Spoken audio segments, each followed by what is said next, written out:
mukenya mwaka mabumwe ukinga hongera inyana ubwatsi ukinga hongera inka mu zindi ukinga. Uyu ni wa mwanya dutumiraho umuntu ufite ibintu yagezeho cyangwa se twemera akatuganiriza tukamubaza mu bibazo bikeya tuba twateguye ubundi tukigendera, sibyo? Uyu munsi rero umutumirwa wacu ntabwo ndibuze kumuvuga, yitwa Bamenya. Amashyi menshi cyane twakire Bamenya.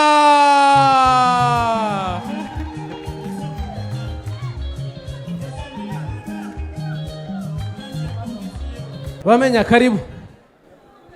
Stari. Stari. Bamenya, umeze neza? Amashyi menshi cyane kuri Bamenya.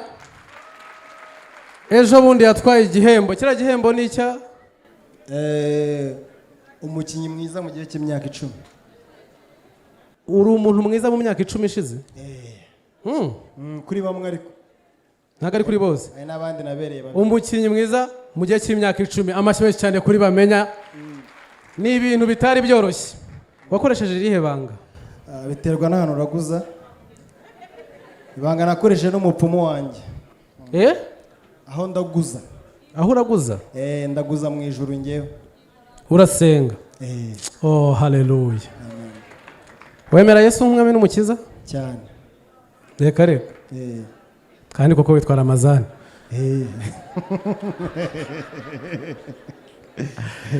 Bamenya. Yesu ndamwemera cyane, nta muntu umurusha izina ku isi. Si we musitari wa mbere se? Kandi koko abantu baramuzi. Niyo nazakina episode 100 ntabwo nzagera hejuru izina Yesu afite. Haleluya. Leta la zeta. Ntangiye kwerekwa. Bamenya ubyakira gute? Gukina uri umukozi muri filime yawe uri buhembe boss wawe. Byakira neza iyo Bamenya akoza agakora muri bene Imana agahemba bakanimba. Haleluya. Bamenya mu myaka 10 umaze, ntago ari umaze, normal umaze imyaka ingahe? 21. Ukina? Of course. Misemenye iyo ufite? Natangiye gukina mfite imyaka 9.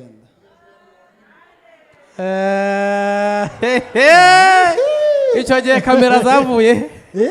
Wewe watangiye gukina kamera zitaraza mu yandi magambo? Natangiye gukina televiziyo y'u Rwanda ifunga. Ifunga? Sasa je bagafunga mugasigara muri emirongo.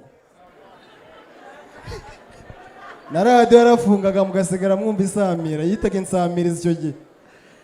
Watangiye gukina? Okay, bivuze wize maternelle cyaza zitaraza? Narayize. Wayigiye he? Ucya warangije primaire ujya kwiga maternelle? Oya, nize gardienne kwa Nyiranuma. Umva gardienne, iyo ntago ari gardienne aho bahita mu binyoni. Oya? Tandukanye ikinyoni n'inuma. Ariko uko ni nabyo da. Inuma si ikinyoni kinini. Wize kwa Nyiranuma? Umaze imyaka 21. Turireke kubera ko ejo bundi igihembo watwaye n'ikimyaka 10 uri mu kazi.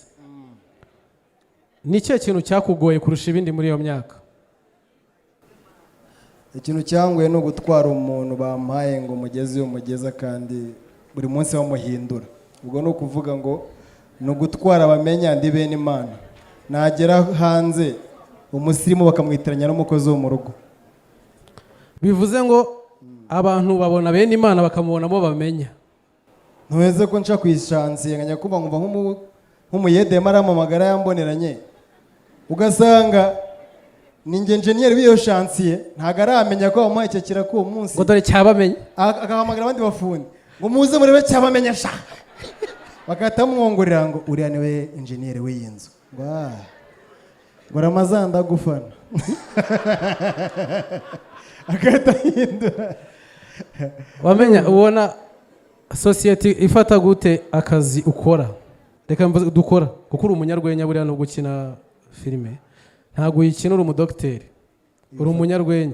Hari ukuntu umuntu abona Bamenya muri filime yanahura na Bamenya wo mu isoko, Bamenya wo muri famille akajya ni wa Bamenya ajya abona.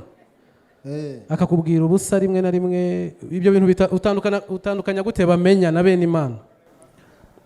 Bamenya ni umuntu utabaho, niyo bamukubwiyeho ugerageza kumwakira ko nta n'uhari, ahubwo ikibi ni uwataka bene Imana. Yamubonyemo nde? Ni ukuvuga ngo umuntu wese wavuga bamenya yamwise imbwa mba numva aribyo byiza kurutaho, kuko aba yabonye ko ari imbwa koko. Ariko umuntu ufata bene Imana akamwita imbwa, baba we, birangira noneho mweretse yuko ntariyo ahubwo nshobora kuba ndi German, cya kibuga kinini. Ariko kandi nkatumamo kakuruta njye. Uhita utumamo kakurusha? Wari uwo yitaga mbwa. Ugenda umotsa abantu? Oya, biti ntabwo mvuze ko ngenda motsa abantu, biti mvuze uwanyise imbwa. Ikindi kibazo, uri umwe mu bantu bafite filime ikurikirwa, filime yabamenya muyikomera amashyi menshi cyane, ladies and gentlemen. Ariko ni umwuga abantu benshi bari kugana ariko batazi imbogamizi, kuko akenshi ahantu utaragera uba wumva wahaba. Iyo uhumvishe nyine utaragera muri iyo situation cyangwa se muri iyo si ubutekereza. Abantu benshi bari gutekereza ide zo kuba batangiza amafilme kuri YouTube kubera ko bamenya biramutunze, bamenya bitwara, bamenya generation iri inyuma yawe. Muri iyo myaka 10 umaze witwara neza, watwariye igikombe, ubona ari ayahe makosa bari gukora nyine iyi experience yanyu batari kwigiraho? Muri make nemerewe guca kure cyangwa mete mvuga? Numva uce kure nushaka ugarukire hagati.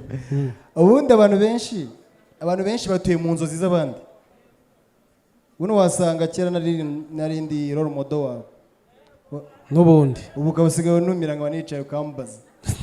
Nuvuga ngo abantu kenshi bibeshya ikintu bamara kukibeshyaho. Nk'ubu ngubu nza barahora basenga ngo shanga Imana izame imbaraga, ngo nkore package nzajya nivuriza muri Rwa Faisal, niyibuke neza kazaba agiye yarwaye. Ariko ntana precise indwara zamujyanayo, nimba ari grippe nimba ari iki, hari igihe Imana yari kohereza kuri Rwa Faisal ukagerayo urwaye umutima bagiye kukopera, kandi umutima ugira gatatu ko gukira, wende bagusinyira nk'umupfu. Rero muri filme abantu benshi babona utuntu tubereka dushimishije, ariko ntabwo bajya bamenya ngo dufite ibihe bibazo. Ntabwo abazi ibyo weditinze wakase behind the scene. Ugiye ukareka umuntu ibintu byabereye inyuma. Wari wakinisha umukobwa, ni urugero kamvuge ko wenda nko ku bakobwa nibo nkunda cyane ko ntacyo bamaza.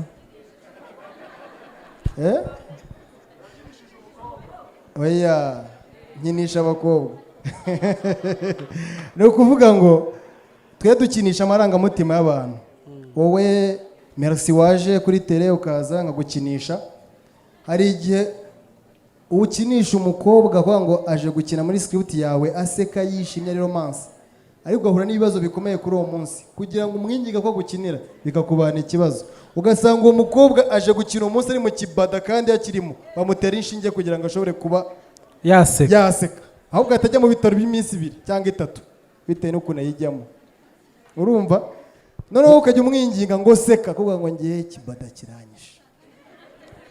Seka basi byoroshye, werekane isura akayibura, akabira ibyuya, kuko warashaka kumukinisha nka Keza kandi yitwa wenda Kenya yarwaye kibada, ariko ngiye Keza wanjye mubamenye nagajya ajya mu kibada. Ubushaka ko ahora atwika.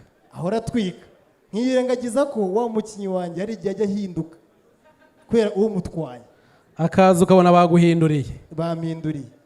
Niyo situation tubamo. Akaba gusanga n'abandi bantu baza nk'abo bavugaga bashaka gushora imari muri filime, akaza akagirwa inama n'abakinyi yirengagije aba producer, ajya azarebe producer mugira inama niyumva bivamo akine.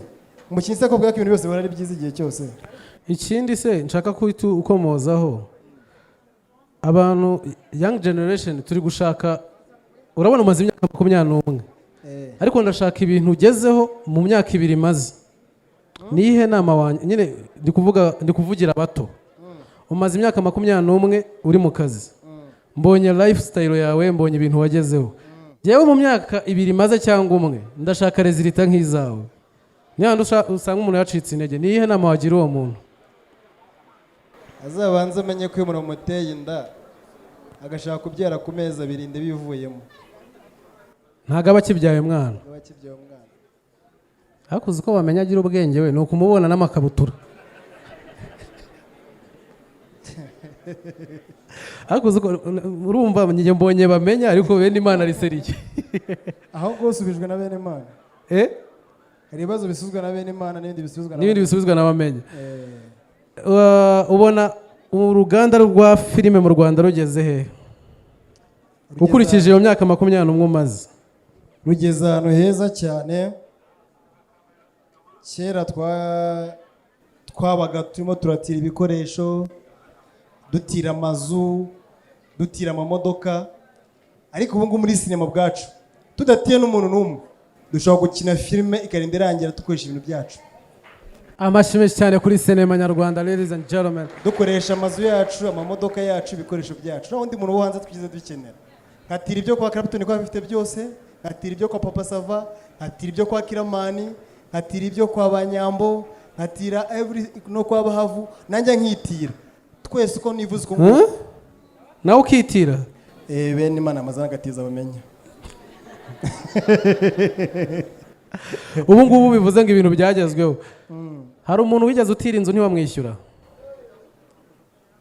Ahubwo arwayintiye ntiyanyishyura. Wampa nimero ze nkwereke. Kuvuze ngo yo. Turi urumva sinema igeze ahantu heza, natwe tumeze neza mu Rwenya, natwe ariko ni hafi aho. Wenda nta mazu, kuko njyewe navuze ko njye nzaguma iwacu bagira isoni abari bo bagenda. Shaka bazagira isoni bakimuka. Bamenya wagiye kwibana ufite imyaka ingahe? 16. Kuri kirara? Ku myaka 16 nemaze kubaka inzu, naravuye mu rugo. Ya yindi y'abana kwa kundi dukubita boro. Inzu yawe? Of course. Ku myaka 9 ngiye mama ngo ku myaka 9 nakinaga. Nivuga ngo ku myaka 9 nakoraga muri komisiyo y'ubumwe n'ubwiyunge, banyinishaga ndi umwana. Nongera nkora mu cyo bitaga ni ikigo barashinze cyo gusaba abasirikare mu buzima busanzwe. Naho twayaga tujya kubakinira nkakina ndi umwana. Bamaga salary ntashobora kumara icyo gihe. Abo nayihaye rero ngo bayinjerere, banyubakiyemo inzu mbonye ko maze kuba umugabo. Amashimwe cyane kuri bamenya kabisa. 16 wari ufite inzu. Njye hari zo mbona nkabona zabizanjye ariko ngasanga ibyangombwa ntabyo. Ariko muri hamwe n'igihe we ibintu byari bikiriho rega za 70 se. Ikibazo kimwe. Nk'ubu ngubu kano kanya hano turi muri sale. Ntabwo nshaka kugumura abantu banyumve neza. Nk'ubu ngubu hasohotse itegeko ngo umuntu wese uri muri sale aze guhaguruka natajya guhagarara mu butaka bwe. Haraba we wahagarara he? Ejo bundi apani wanyu nje wahagarara he? Nje naguma hano. Ubutaka ari ubwa leta n'ubwawe.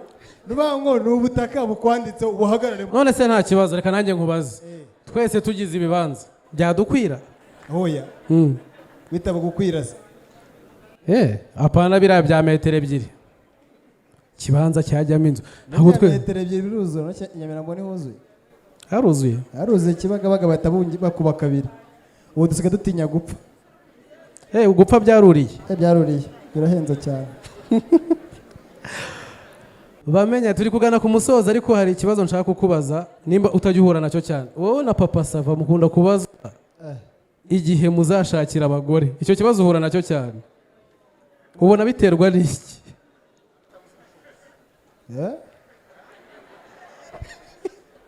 Icyo kibazo ntabwo uhura nacyo cyane.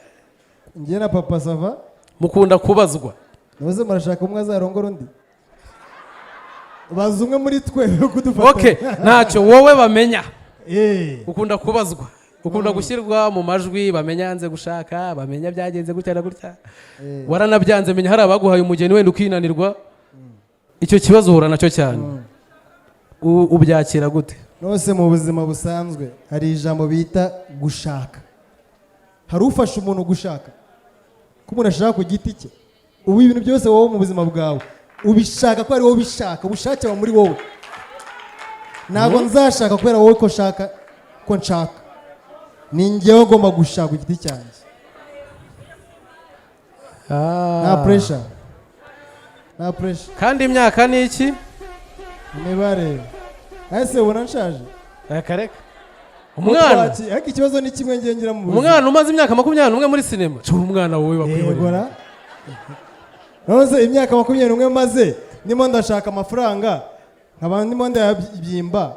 Abanzazana umwana w'imyaka 28 akayarya tukayasanga ngenda mushakira amafaranga atazamara azajya yiyamangorese mwa.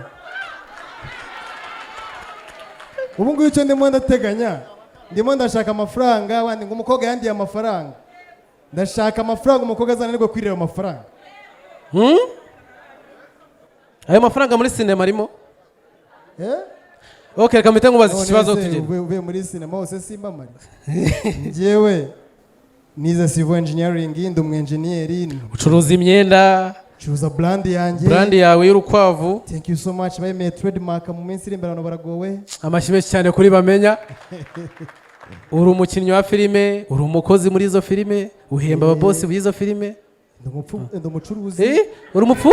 Ndi umucuruzi. Sorry. Ubu dushaza. Hoya nibeshye mu mvugo. Nibutse ko ncuruza imyenda ntacuruza umubiri. Nanjye ngo ndi umucuruzi.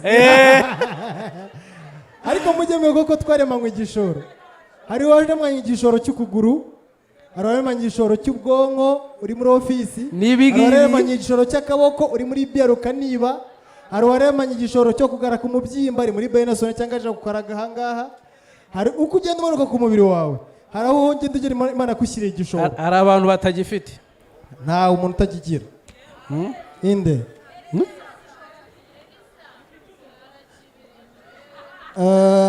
Melissa agaramye hasi muri centre de gravité ushobora kuhasanga igishoro. Aha, bamenya uvuze ibintu byose ukora. Uramutse bibaye ngombwa ko uhagarika kariyeri yawe ya sinema, na ikihe kintu kindi nyine bazo gukora ibintu by'igitekerezo we kubishyira okay, ntago ari byo utansura ko ibintu by'umwaka kubibona. Oya, ntago wabihagarika. Okay, nakahe kandi kazi uretse film bamenya azi gukora neza yajyamo kakamutunga kakamuteza imbere? Ubwubatsi. Uri umuyede? Uri umu-engineer? Mfite company y'ubwubatsi ya interior designer. Hagiye na company yubaka amazu ikayagurisha. Hari igihe tuyadura n'umuntu rero ngo nanjye mfite inkoko. Hari umuntu duhura n'umuntu akambwira ngo bamenya amafaranga waduye amafaranga yacu. My dear friend, reka mbibabwiye neza, muri abafana bacu kandi muzakomeza mu kudusapoting. Ariko kuva natangira gukora kuri YouTube nta gice cyatanu ndakira cyavuye kuri views yo mu Rwanda.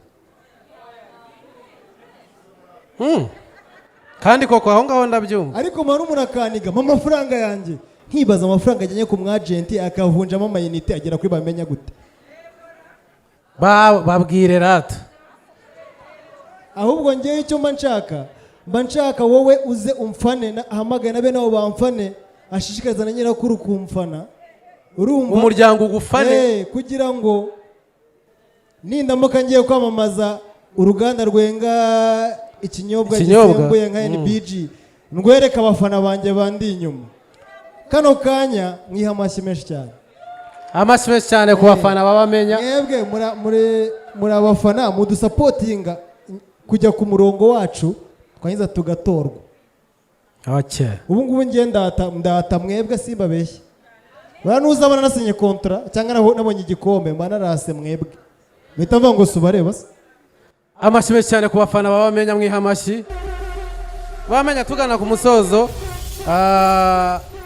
Ugendeye kuri experience y'imyaka 21 umaze muri sinema, nihe nama wagira umuntu uri hano uri mu nzira y'iterambere, yaba mu buryo bw'impano yari kuzamura cyangwa se mu buryo bwa business runaka, experience yo mu bwubatsi, yo muri filime, yo mu bucuruzi, ugendeye kuri experience yabamenya kuva atangiye gukorera amafaranga, nihe nama wagira umuntu uri mu nzira y'iterambere?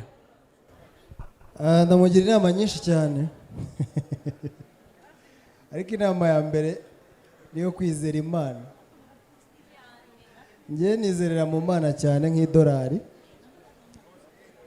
niyo nabonye banditseho akajambo kameze uko nguko. Imana ni ubundi nikora byose. Nazagiye umuntu uzo kubwira ngo ibi ngibi mbikora kubera njyewe, nta ngiye wibaho, hana kamari baho mu buzima, hana gahora gahanze.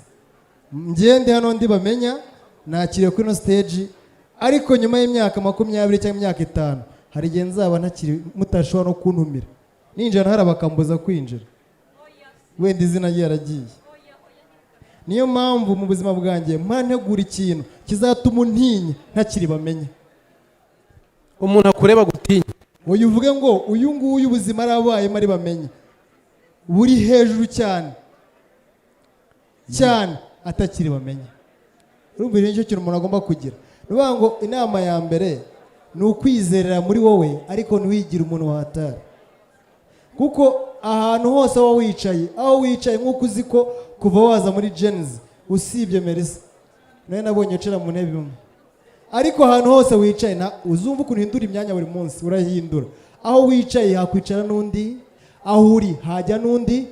Iyi show hari igihe tuzayihostinga udahari. Ubu ngubu Imana nituma ibintu byose biba, kandi Imana itugirira nibanga kugira ngo tutajya hanze tukarangira vuba.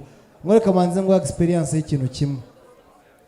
Ibaze iyo tuza kuba dusona mu buzima bwacu, dusona ujya wumva sone ku gipangu ukunivuga nta gisakuza, irasakuza. abantu batuye ku bipangu bafite sone hano, sibyo? Wamwumvishe urayishyizeho vuba. Ndabeshya se? Ariko reka tubarebe abantu batuye mu bipangu ufite sone, mwiha amashyi hano turebe ko muri bakeya. Abataha ku rupangu rw'imiyenzi, abatuye ku muhanda, abatuye mu gipangu kirimo amazu 5 arebana. Ibaze mu buzima bwacu iyo tuza kuba dusona, buri wese asona ngasone ku gipangu, ariko agasona habaye ikintu kimwe. Umva ukuntu Imana itugirira ibanga. Uwo niwo murimo nzakora wundi wo kubwiriza niva muri kariyeri. Amen. Ukuntu Imana itugirira ibanga ikaduha n'igitinyiro, ikaduha n'icyubahiro, nuko idufitiye iki? Ibaze iyo uza kuba usambana wari igituru ugasona, noneho twese tugasona ku isaha imwe, bavuga ngo saa 4 za nijoro turaza kuba umuntu wese wasambanye araza kuba arimo arasona. Muri no sare twakaba dufite sone zingana iki? Tekereza ara mugenzi umaze ngusona ute? Noneho harimo n'abantu ubu ngubu kano kanya bari kuba batangiye gusona bite n'igihe babikoreye. Ndabeshya? Melissa arikanze. Hari gishaka gushiduka yavuye saa 4 mu rugo rw'umuntu umwe, saa 8 mu rundi rugo, na saa 10 mu rundi rugo, agatangira gusona saa 2. Ngo none kuri Imana duhishira. Ibaze iyo ubwo nibazo ndimo twikura Imana igende duhishira. Hawe Melissa wenda wasanga udasona nkanjye nkuko nasona. Yanza gusona ko narashatse. Urumva? Ibaze iyo uba usambana wabari ituru, mukaba ngombwa yuko nimba mwari ituru muri abantu benshi cyane mwese muri buze kunanirwa kuvuga. Ibaze hano sugiye kwakira korari, ibaze iyo korari yiza harimo umuntu mwari ituru, korari yose ntiririmbe. Amen. Nukuvuga ngo rero ukutuye hano ku isi, Imana ni iduhishiriye twenyine, irinza sone zacu, ariko umunsi Imana ni idusonesha tuzasona kuruta amatazari. Abantu benshi bazasona bagasona. Ngayi we ikano kanya cya menosari. Ibaze ubu ngubu bavuze ngo so abantu bakuru gusa cyangwa amababana bajya bavuga ngo amaturu yose wari yatemewe ugiye gusona, usone kandi amasaha angana nk'ibyo wakoze. Harimo umuntu wahora ashize icyumweru, waba wasaraye wenda njye na papa saba twasona ngo tinta. Ariko rero ubuzima tubayemo nuko Imana iduhishiriye. Ntazagiye umuntu kubeshya ngo bamenye ngo yamamaye ko yakoresha tekinike nyinshi muri filime. Ntago ari ko sone yanjye isona kuruta iz'abandi, ahubwo nuko ari Imana itugirira ubuntu ikaduha igikundiro, nta kindi kiba kirimo. amashyi menshi cyane kuri bamenya wakoze cyane kubana natwe. Thank you so much. Imana iguha umugisha. Kamanze na mugendo umucuruzi muzaze guhahira mu iduka bita GC Jiva Collection.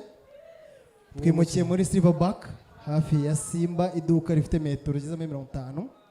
Tugende guteza imbere bamenya kandi mujye mu cyangwa cyacu muri NBG. Ntuzibagirwe kuvuga umuntu ugwa amafaranga mu buzima bwawe. Murakoze cyane.